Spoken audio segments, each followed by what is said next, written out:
Good morning, YouTubadors and YouTubians. How'd you like that new intro? Checked my email last night, and there was an email that said I had a gift. I made a gift for you, and it was that intro, and that was by a subscriber, Leroy Gibbons. So thank you, Leroy. I add a little music to it. It's awesome. I got two versions of it. One's got a little rock song, like a little heavy metal type, and then this one. So we'll use this one for morning coffee. Nice thing is you can change out the music. Oh, I've got 3 kinds of medicine I got to give Libby, and I know anytime I got to give any of these dogs medicine, you know, they make it look easy at the vet. You try to do it yourself, whole different ball game. So I have this spray she's supposed to get a few times a day on the outsides of her ears. So I got her up to me, and I didn't grab her by the collar or nothing. I didn't want to spook her. And I did one spray on one ear. She just busted loose, tail between the legs, ran right into the back of her doghouse. So I'm going to incorporate that with, I take her for a walk around the property every morning, especially if I have to go to town, and I'll put her in her kennel. But I'll get her out there or she can't go anywhere. But now this morning I got to put 9 drops in inside each ear. So that's going to be fun. But I'll get it done, and I'm going to spray the outsides of her. Then I ain't going to be able to get her for a walk. Dogs are smart, man. They learn, hey, if he's going to take me for a walk, he's going to give me medicine. But I'll get it done. She's got to have it. And see, that's the first time she's had ear mites. The other times I'd taken her, it was more like of an allergy. I tried everything, removing the hay. I mean, she's got to have hay in there to stay warm.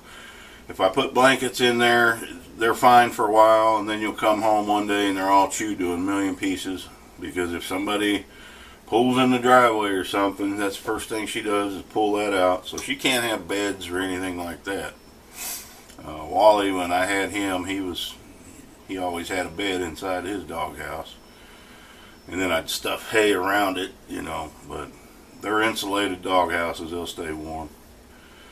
She's a character, man. And Lily's the worst one.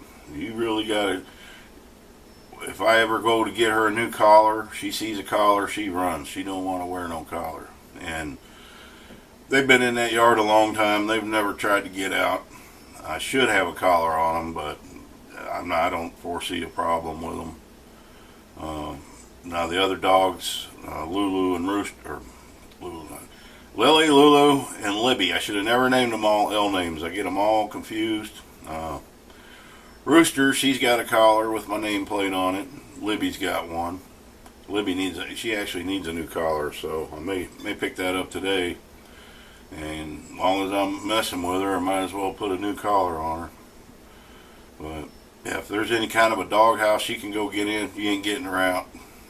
So I got to do it on our walk. Dogs, man. Ah, that's good. I didn't get a video made yesterday. We'll get one made today. Not really sure. I might show you that Chinese privet that I burned. It's all dead. Now it doesn't take it away. You still got to pull it up. But what it did is that stuff's real full. And so it made it where I can actually see where the root line. That stuff has like a long horizontal root system. And then along that long roots they shoot up. And you got to dig that whole line of them out or they're going to come back. And they come back anyway, but usually, you know, I'll weed eat that 3 times in the summer. I'll do it usually sometime in May. Then again in July, and then, you know, October or August, somewhere in there, September, October, and then it's good for the winter. So, but it's getting better each year. That whole area was nothing but Chinese privet. And you work on it long enough, it gives up. But you still got to stay after it. But after you get it all pulled up, you can see it when it's starting out again. You can pull it out by hand, no problem. When it gets big, when it gets a little girth to the stalk, you're not pulling that out. At least I ain't, you know. Pulling's one of the hardest things I can do with my back, so I don't mess with it. But I want to get after that, get some of that. Now some of that didn't die at all, so I must have missed it. So I'll have to hit it again. Oh, that stuff's a pain, but I can't stand it. You know, I don't like my view blocked, so I got to have it up. Usually anything else, it'll weed eat down pretty good. So, but I just can't. I can't stand all the rest of it being weed eated, and then I got that stuff growing in the. You know, maybe I need Edward scissors hands out here to make shapes out of it. I don't know. I got to go to town, fill up the water jugs. It's supposed to get cooler. We're supposed to get some rain tonight, and it's going to be high of 50, I think. So I might make some vegetable soup. I don't know. Depends on what the grocery store has. Some things are out of, some things, you know, that you can get, but they're expensive. And if I do a vegetable soup, I probably ain't going to put anything in it other than maybe some noodles. Might make some chicken noodle soup, get a few, but man, that chicken's sky high now. And when I made them fajitas, I paid, I don't know, $7, $8 for that chicken. That's crazy. And it didn't even have a name brand, it's just chicken. Maybe wattles, I could put wattles in the soup. I wouldn't do that. They're out there. Them hens, I've got to get out there. That's another thing. That nesting box, originally it was not a nesting box. It was a transport box where you can put the chickens in there, and it had a door that you put down if somebody bought, you know, chickens or roosters at the farm.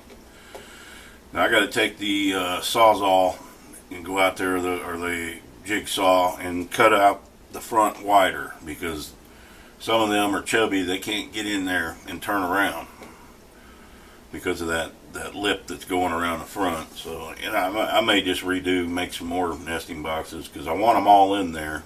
But when it gets colder, they'll be in there laying eggs. Some of them are kind of broody, so you got to keep the eggs out of there. But I may let some hatch this year. This spring I may let some of them hatch, see what little wattles roosters look like. You know, if I got hens and a rooster, I can start another flock with my own stock. At least this breed, I know how to take care of them. I don't know much about any other breeds. These are actually game roosters, and I got to where I can handle them pretty good. You got to be careful with the roosters, because they can actually kill you.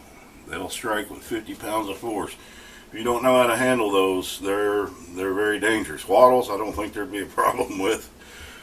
He can't kick with his legs like that, but the ones we had at the ranch, you've got to really know how to handle them and pick them up. They're no regular roosters. They're dangerous.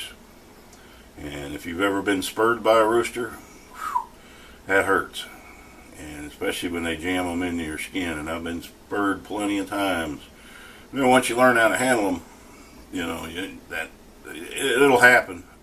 First thing they want to do is when you grab them, you know, they'll bite down on you. We got leather chaps we wear on our arms.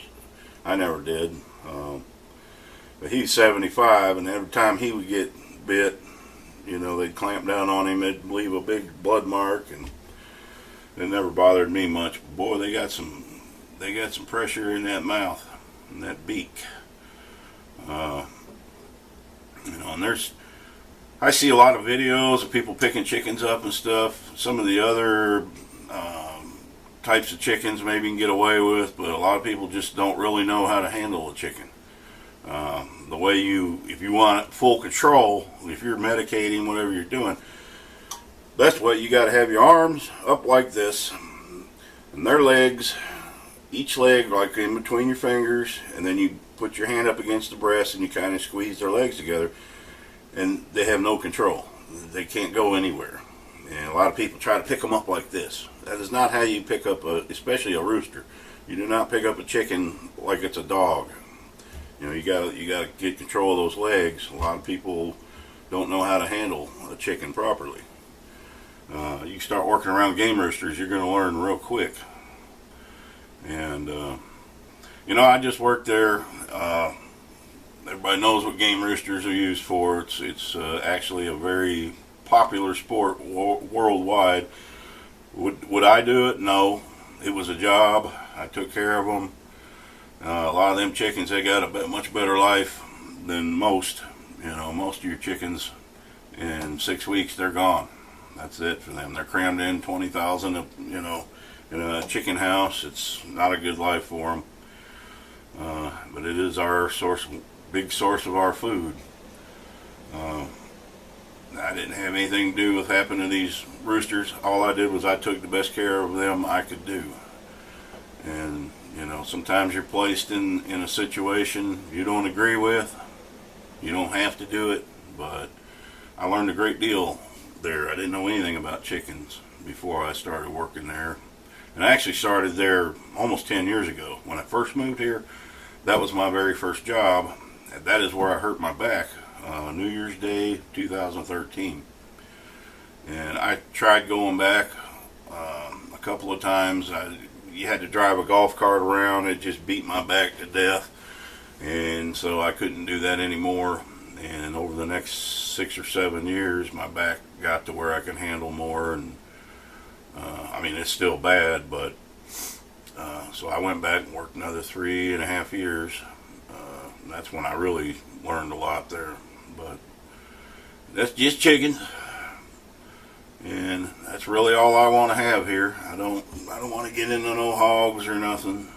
You know, anything that's going to cause me an extra hole. I'm not one of these young people that are excited to get it. If I was younger, yes, I would. I would get all those things: chickens and hogs and goats. I can't handle them anymore. And I don't have that big of a piece of property that's cleared. You know, I got that half acre in the back that it's nothing but Chinese privet. So I would have to bring a bulldozer in and clear land, and it's just me. You know, if I had a family to feed, it'd be one thing, but I don't. You know, it doesn't break the bank to feed me, even though I'm big and chubby. So we just, like I said, had I been younger, taking this on, yeah, I'd have all that stuff. Wouldn't, you know, I'd probably enjoy it too, but I don't want to feed anything else right now. It's, you know, chickens are not a lot of, you just fill their feeder. I'll throw them some scratch in the morning. I got some corn mixed into their scratch right now. They have corn in the scratch, it's just little bitty pieces. We use scratch a lot with the babies. Once they got bigger to free range, we'd throw them some scratch, give them everything they needed. But generally they just eat 20% egg pellets, and that's good for when they're laying. The hens are laying. It's a little saltier, encourages them to drink. And I also put a little bit of apple cider vinegar in their water, and they like that. And that also encourages them to drink, and it's good for them. If we all took a spoonful of apple cider vinegar and drank it every day, we'd be better off. But I don't do that. But it's good stuff. Apple cider vinegar is good for so many things. And, you know, a lot of the natural products we have, you know, back in the day, they didn't have all the stuff, the cleaners and things. You know, vinegar clean about anything. And it's just became a commercial catastrophe. You know, you go down one aisle, it is nothing but cereal. You know, they didn't have that 150 years ago. They'd make oatmeal or porridge. They just, you know, they didn't live long. They didn't live long back in them days, but you got to remember they were all, you know, the population wasn't mostly in cities, and actually back then the cities were the most dangerous place to be, because if, you know, there was an outbreak of something, and you know, they just didn't have the knowledge to treat it. And I mean, much like today, we got things coming out that they don't know about right away, and maybe still don't know about. But it's a different times. There's a lot more people than there was back then. So, you know, now people are starting to move towards the rural living, and there's a lot of land. There's a lot of land that could still be, you know, it needs work, but could still be worked, and with the more people do it, You know, what are we going to accomplish? Everybody's going to be living together again, all in one area, you know. But I don't think enough people have that drive today to do that. So it's a good balance of people that want to do it, people that are actually doing it. And there's just some areas that, you know, they're never going to be populated because of weather or terrain. You know, it doesn't matter. People aren't going to go into the mountaintops and live in the rocks and the snow and all that. Of course, some do. You know, if you really want to get away, you got to think, what am I willing to do? All right, well, been yakking long enough. Let me get this up. Get that dog walk, get her medicated. I'd try to film that, but it's going to be hard enough. Maybe I'll set up an area and try. I hope it goes well, because I've got to do this for 2 weeks. Put them drops in her ears. Dogs, they misunderstand the things that help them they don't like. All right, guys. Happy trails.